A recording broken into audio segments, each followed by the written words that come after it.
Hello दोस्तों, बहुत बहुत स्वागत है मेरे यूट्यूब चैनल सेफ्टी नॉलेज में। तो जैसे कि आपको मैंने पिछले वीडियो में कुछ चीज़ें बताई है हॉटवर्क के बारे में, उसी को हम कंटिन्यू करने वाले हैं इस वीडियो में। तो आइए देखते हैं वेल्डिंग, ग्राइंडिंग एंड कटिंग के बारे में। सबसे पहले देखते हैं हम वेल्डिंग के बारे में। वेल्डिंग इक्विपमेंट को चेक कैसे किया जाता है। जैसे दोस्तों, जैसे कि आप ये डायग्राम देख पा रहे हो, insulator, replaceable jaws, jaws spreading lever, handle, ये सब चीज़ें जो एक वेल्डिंग के एक होल्डर में होती है, ये सब चीज़ें आपको उसमें चेक करनी है। कहीं से टूटा हुआ रहेगा या फिर उसकी केबल जो है वो लूज रहेगी या फिर वो प्रॉपरली वो उसके लगे नहीं रहेंगे, तो उसको हमको सही से करके उसको उसके बाद ही यूज़ करना है।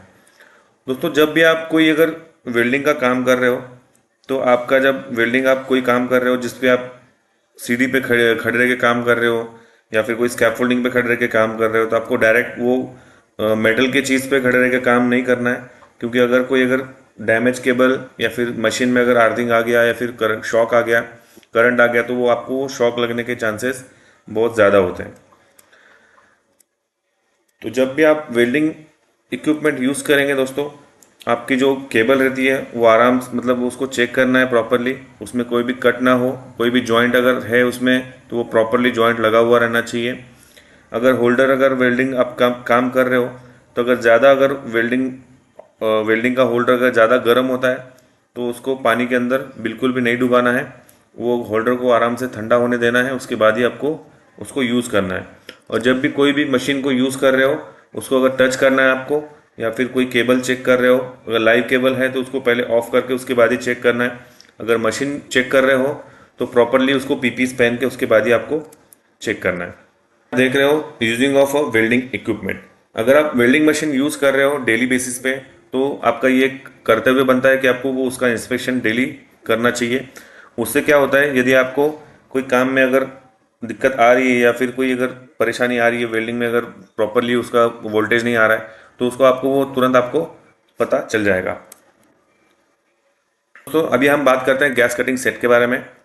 दोस्तों, गैस कटिंग सेट जो रहता है उसमें सिलेंडर का यूज़ होता है, जो कि दो टाइप का सिलेंडर रहता है। एक तो ऑक्सीजन रहता है, उसके साथ में जो भी अल्टरनेट जो काम के हिसाब से जो आप यूज़ करने वाले हैं, जैसे कि CO2 हो गया या नाइट्रोजन हो गया, ये सब ये जो सिलेंडर्स हैं आपको यूज़ करने में देखने मिलेंगे। दोस्तों, इस सिलेंडर्स के कुछ कलर कोड्स रहते हैं। जैसे कि अगर ग्रीन कलर का अगर उस पर टैग लगा हुआ है तो वो ऑक्सीजन है, ब्राउन है तो वो हीलियम है, मरून है तो हाइड्रोजन है, ब्लैक है तो नाइट्रोजन, येलो है तो एयर है, ग्रे है तो कार्बन डाइऑक्साइड है। Sign for gas cylinder storage areas. अगर आप कोई गैस सिलेंडर स्टोरेज बनाया है आपने साइड पे अपने, तो आपको ये पोस्टर, जैसे कि कॉशन, डेंजर या फिर फ्लेम का, आपको वो साइन पोस्ट वहाँ पे लगाना ज़रूरी है। उससे दोस्तों ये पता चलता है कि वहाँ पे एक्सप्लोजन होने वाली चीज़ें, जैसे कि सिलेंडर है वहाँ पे वो रखा हुआ है, तो वहाँ पे कोई भी हॉट वर्क या फिर सिगरेट पीना, बीड़ी पीना, ये सब चीज़ें वहाँ पे करना मना है। दोस्तों, आता है securing compressed gas cylinder. Cylinder को जब भी हम स्टोर करते हैं तो उसको प्रॉपरली वर्टिकल पोजीशन में रखना है, उसको टाई करके रखना है। कोई भी अगर एम्प्टी सिलेंडर रखा हुआ है तो उसको फुल सिलेंडर के साथ में या फिर फुल सिलेंडर को एम्प्टी सिलेंडर के साथ में मिक्स करके बिल्कुल नहीं रखना है। उसके लिए जैसे कि मैंने इमेज में दिखा हुआ है, अलग अलग सेपरेशन, उसको एक अलग अलग स्टोरेज वहाँ पे प्रोवाइड करना चाहिए। कोई अगर सिलेंडर स्टोर करना है तो आपको वो सिलेंडर के जो स्टोर करने की जगह है वो हॉट वर्क प्रोसेस जहाँ पे हो रहा है उससे दूर, बॉयलर से दूर रखना है, रेडिएटर से दूर रखना है, फर्नेसेस जो है जो कि सैंड को पिघलाने का काम करती है उससे दूर रखना है, फ्लेमेबल मटेरियल स्टोरेज के दूर, उससे दूर रखना है। डायरेक्ट सनलाइट में आपको ये सिलेंडर स्टोर बिल्कुल भी नहीं करना है। और वैसे ही दोस्तों, जैसे कि डोरवेज हो गया, इमरजेंसी एग्जिट्स हो गए, स्टेयरवेज हो गए, यानी कि जहाँ से इमरजेंसी में निकलने की जगह है, एग्जिट है, वहाँ पे आपको बिल्कुल भी सिलेंडर को स्टोरेज अपने नहीं करना है। और जहाँ भी आप सिलेंडर को रख रहे हो या फिर यूज़ कर रहे हो, तो वहाँ पे प्रॉपरली हाउस कीपिंग मेंटेन रहनी चाहिए। दोस्तों, जैसे कि आप देख पा रहे हो, मैनुअल हैंडलिंग ऑफ सिलेंडर्स के बारे में मैं आपको बता रहा हूँ। जब भी आप मैनुअल हैंडलिंग आप सिलेंडर की कर रहे हो, तो आपको ढकेल के या फिर वो लेटा के उसको लात मार के बिल्कुल भी नहीं लेके जाना है। उसके लिए आपको प्रॉपरली एक ट्रॉली आती है सिलेंडर रखने की, उसको सिलेंडर के में ट्रॉली में रख के उसके बाद ही उसको आगे मूव करके शिफ्ट करना है। अगर आपको कोई अगर रूफ पे या फिर स्ट्रक्चर पे अगर गैस गैस सिलेंडर का काम है, तो ये जो केज रहता है ये केजेस में ही उसको सिलेंडर को डाल के लेके जाना है, ना कि कोई बांध के या फिर कोई बेल्ट लगा के उसके बाद उसको ऊपर क्रेन से वो भेजते हैं, जो कि बहुत ही गलत प्रैक्टिस है। अगर आपके पास ये केज है तो आप ये केज के अंदर वो सिलेंडर को आराम से वर्टिकली या फिर हॉरिजॉन्टली पोजीशन रख के उसके बाद आप उसको क्रेन से अपने जहाँ पे भी काम चल रहा है आपका वहाँ पे शिफ्ट कर सकते हैं। दोस्तों जो कि होज रहता है, जो होज पाइप जो रहता है उसको भी एक चेक करने की प्रोसेस है, जिसमें दो कलर का पाइप आता है, रेड और ग्रीन। ग्रीन यानी कि ऑक्सीजन रहता है और रेड यानी कि जो भी आपका जो कॉम्प्रेस्ड गैस है उसको वो ज्वलनशील जो जिससे आग पैदा होती है वो गैस उसमें रहता है। तो ये जो दोस्तों मैंने जो टॉर्च आपको दिखाया एक डायग्राम में, ये टॉर्च में सब पॉइंट्स यहाँ पे दिए हुए हैं, वो सब पॉइंट्स को आपको चेक करना है डेली बेसिस पे। उसके बाद अगर आपके पास सोप वाटर है तो जहाँ जहाँ ये इसका पाइप का जो जॉइंट्स है वहाँ पे आपको सोप वाटर स्प्रिंकलर करके उसके बाद वहाँ पे चेक करना है कि बबल्स अगर नहीं आ रहे हैं तो वो ओके है, अगर बबल्स आ रहे हैं तो वहाँ पे 100% गैस लीकेज हो रहा है। दोस्तों जैसे कि अब मैं आपको बता रहा हूँ चेकिंग द हैंडपीस टॉर्च। हैंडपीस टॉर्च को बीच बीच चेक लेवल आवश्यक लेने होंगे, जो कि कटिंग टिप का चयन करें। जो कटिंग निप जो उसकी है सामने जो वाल्व लगा रहता है वो प्रॉपरली आपको उसको चूज़ करना है। ऐसा ना हो कि आपकी 40 mm की प्लेट काटनी है और उसके कम कैपेसिटी वाला आप वो टॉर्च यूज़ कर रहे हैं, मतलब वो उसका नोजल यूज़ कर रहे हैं, टिप यूज़ कर रहे हैं।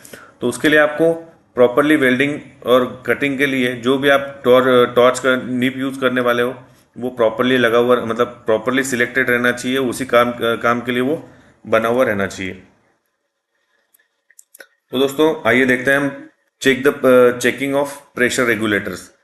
तो दोस्तों जैसे कि मैं डायग्राम में आपको दिखाया हूँ, ये जो डायग्राम आपको दिख रही है वो एक गैस रिलीज करने का एक उसमें वाल्व दिया हुआ रहता है।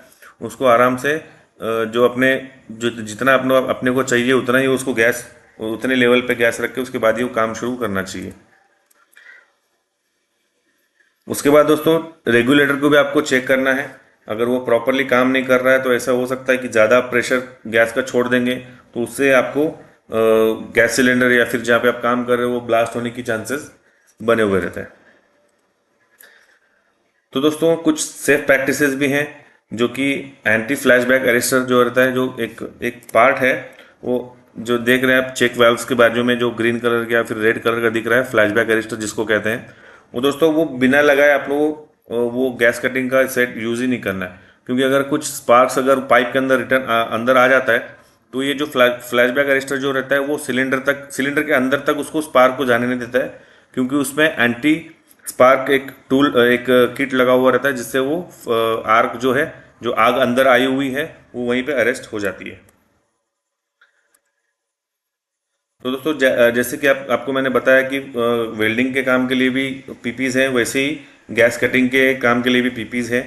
जैसे कि फेस शील्ड हो गया या फिर फुल फेस शील्ड हो गया और हैंड ग्लोव हो गया। दोस्तों जब भी आप गैस कटिंग का काम कर रहे हो तो आप ऐसी जगह बिल्कुल ये काम ना करें जैसे कि बंद कमरा हो गया या फिर जहाँ पे हवा का कुछ मतलब ये नहीं है, तो वहाँ पे क्या होता है हजार्डस फ्यूम्स और वेपर्स जनरेट हो जाते हैं, जिससे आपको ब्रीदिंग में भी इशू हो सकता है और आग लगने के भी चांसेस वहाँ पे हैं। तो दोस्तों अभी देखते हैं हम वेल्डिंग गैसेस में फ्यूम्स और रेडिएशंस कैसे मतलब जनरेट होती है। टॉक्सिक गैसेस जब जनरेट होती है तो उसमें ओजोन जनरेट हो सकता है, नाइट्रोजन ऑक्साइड जनरेट हो सकता है और CO2। टॉक्सिक फ्यूम्स में दोस्तों cadmium oxide, chromic acid, copper fumes, nickel fumes, vanadium fumes और जिंक ऑक्साइड। रेडिएशन में दोस्तों इंफ्रारेड, अल्ट्रावायलेट, ये दो रेडिएशन आपको उस काम में जनरेट होती है, जिससे आंखों में बहुत सी प्रॉब्लम्स होती है। तो जब भी आप टॉर्च जला रहे हो गैस कटिंग के लिए तो प्रॉपरली उसका लाइटर ही यूज़ करना है, ना कि सिगरेट का जो जलाने का लाइटर रहता है या फिर मैच बॉक्सिंग हो गया या फिर कुछ लोगों बर्निंग पेपर से भी, मतलब पेपर से भी वो आग लगाने की कोशिश करते हैं, जो कि बहुत ही गलत प्रैक्टिस मानी जाती है। तो अभी हम देखेंगे ग्राइंडिंग वर्क सेफ्टी के बारे में। Never remove the machine guarding of your grinder. दोस्तों जब भी हम जैसे कि मैंने एक वीडियो डाला हुआ है ऑलरेडी ग्राइंडिंग मशीन के बारे में, वो आप अगर वीडियो देख लेंगे तो आपको उसमें प्रॉपरली आपको समझ में आ जाएगा। जो कि ग्राइंडिंग के बारे में भी मैंने उसमें बताया है। आप जब भी ग्राइंडिंग से ग्राइंडर का इस्तेमाल कर रहे हो तो उसका गार्ड बिल्कुल भी रिमूव करके काम नहीं करना है। उसके बाद इमरजेंसी स्विचेस उसमें प्रॉपरली लगे हुए रहने चाहिए, और केबल जो है वो डबल इंसुलेटेड रहनी चाहिए, ना कि वो जो खुले हुए जो दो केबल रहता है वो केबल लगा के बिल्कुल काम नहीं करना है। उसमें प्रॉपरली इंसुलेटेड केबल ही यूज़ करना है। आप ये एक चीज़ और प्रोटेक्ट मतलब एक चीज़ और एक इंश्योर करनी है कि आपने जो पीपीस पहने हुए हैं वो प्रॉपरली पहने हुए हैं, और आपको बिना पीपीस का ये सब ग्राइंडिंग का काम बिल्कुल नहीं करना है। और जो स्पार्क आप जनरेट कर रहे हो वो काम से उसको मस्ट भी कंटेंट रहना है। मतलब जब भी वो हॉट वर्क में जब जो स्पार्क्स निकलते हैं उसको कैसे हम कम कर सकते हैं उसके बारे में आपको समझना चाहिए। ये जो दोस्तों देख रहे हैं आप डेडमैन स्विच जो हिल्टी के मशीन में आती है, वो प्रेस करके आप अगर पकड़ेंगे तभी वो मशीन चलती है। जैसे आपके हाथ से छूट गई मशीन तो वो ऑटोमेटिक वो मशीन ऑफ हो जाती है।